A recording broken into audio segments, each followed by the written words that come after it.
Saturday at about 12:50 p.m. when officers assigned to our Metropolitan Division were in the area of 108th Street and Western.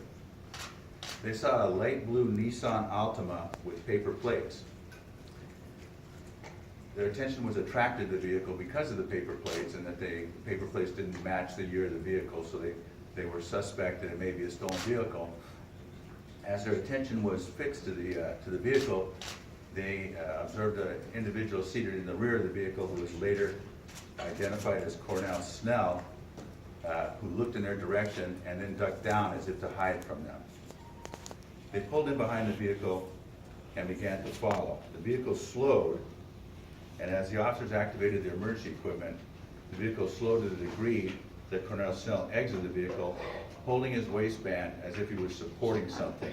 The officers believed, due to their experience and his prior actions, the fact that we have had almost 450 people shot in our CSOC neighborhoods, many of them in drive-by shootings, many of them by people in vehicles with paper plates used to conceal the nature of the vehicle, the ownership of the vehicle. They believe that he may be holding a handgun. Because of this belief, they went in foot pursuit. They chased him as he ran from the car. At one point during their foot pursuit, which was 200 to 300 yards in total, they observed him remove a handgun from his waistband and hold it in his left hand. He ran into a driveway in the 1700 block of 107th Street, and while holding the handgun in his left hand, he turned in the direction of the pursuing officers, at which time an officer-involved shooting occurred. A total of 6 rounds were fired, and Cornell Snell was sent to the pavement. Los Angeles Fire Department paramedics responded and determined that he was deceased. A loaded semi-automatic handgun was found near Snell's body, no more than 5 feet away. Force Investigation Division detectives responded, and we are still awaiting the results of the autopsy so that we can get bullet trajectory on the impacts. The preliminary information is that Snell was struck twice, once in the torso and once in the knee. Picture of the handgun recovered, not in a state of recovery, but in an unloaded state, is to my right. It is a 40 millimeter handgun. It was fully loaded with one in the chamber. The officers assigned to Metropolitan Division were not equipped with body-worn video, as it has not been deployed in their division at this point, nor do they have a digital in-car video. But we have obtained video from a local business that clearly shows Snell in possession of a handgun as he was being pursued by the officers. As a matter of fact, it shows him holding it in his left hand. The second officer-involved shooting occurred in Newton Division. Newton Division gang enforcement officers were in the area of 48th Street in Ascot. They responded to a radio call, a citizen report of a man with a gun. The man from the radio call was described as a male, Hispanic, wearing a gray sweater, black pants, and armed with a handgun, possibly a Beretta. Around 5 p.m., the 2 officers were still in the area looking for the source of the radio call when they saw a person matching that description. As the officers approached the male to initiate a pedestrian stop, the male turned and pointed a handgun at the officers, at which time there was an officer-involved shooting. Los Angeles Fire Department responded and transported the male to a local hospital, where he failed to respond and died. Investigators recovered a handgun at the scene of the officer-involved shooting. The handgun recovered at the scene is pictured in the lower frame. It is a replica handgun. It is not an actual firearm.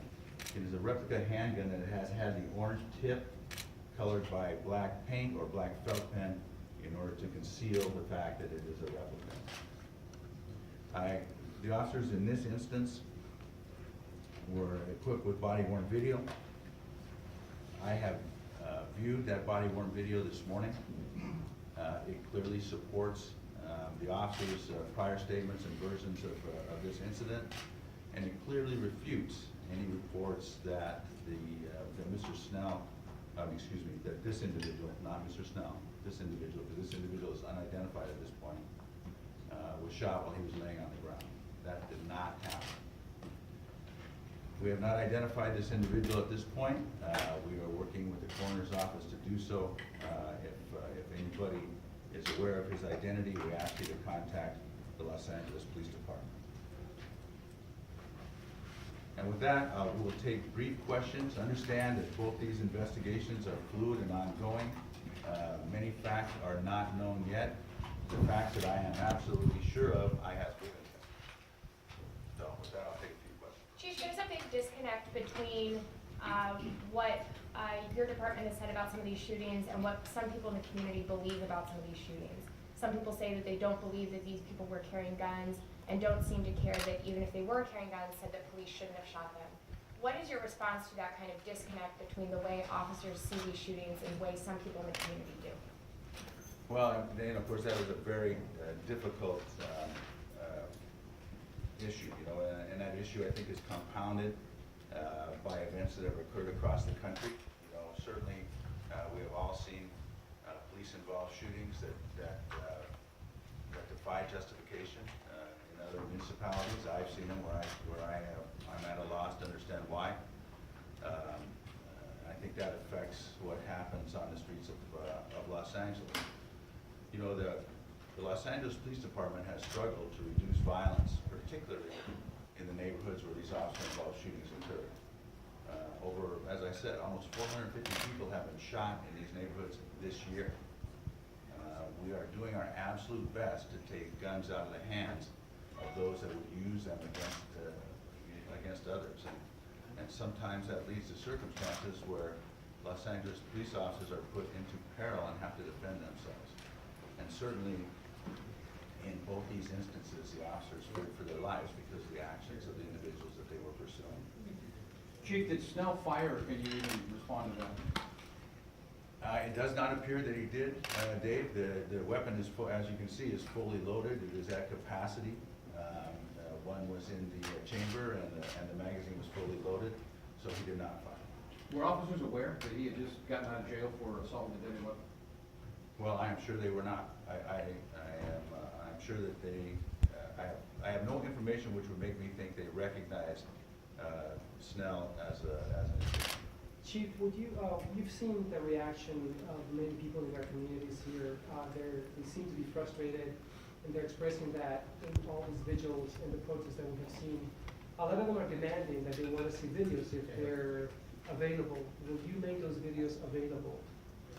You know, of course, this is a national conversation about videos, and there is the, you know, we try to balance transparency and accountability, and you know, the public's desire to know, and then we also want to maintain the integrity of the criminal justice system. You know, and as early as this morning, I had conversations with our district attorney Jackie Lacey about this exact issue.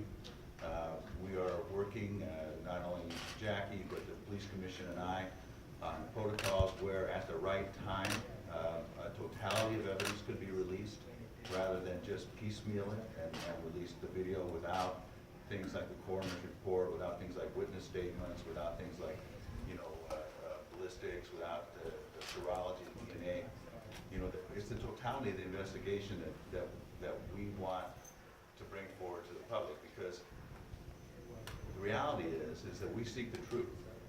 And you know, video is part of the truth, but it is not the totality of the truth, and it has to be tempered with all the evidence. So we're looking for the right way at the right time. You know, we see it done at different stages throughout the country, you know, and so we not only look at that to be advised by that, but we also look at the laws in the state of California, the desires of our district attorney that we not release this till they've made their filing decision, and try to strike that balance. You know, I think that, but what I would like to say is this. This is a chief, I'm a chief that has always been honest with the public. If I see a shooting that I think is bad, then I say so. You know, I try to put forward the facts of occurrence as best I can in a way that I think is fair to the public. You know, if I see a shooting that I think is bad, I say so. All right, that's it, guys. Would you give the name of the officers? Would you provide the name of the officers? We will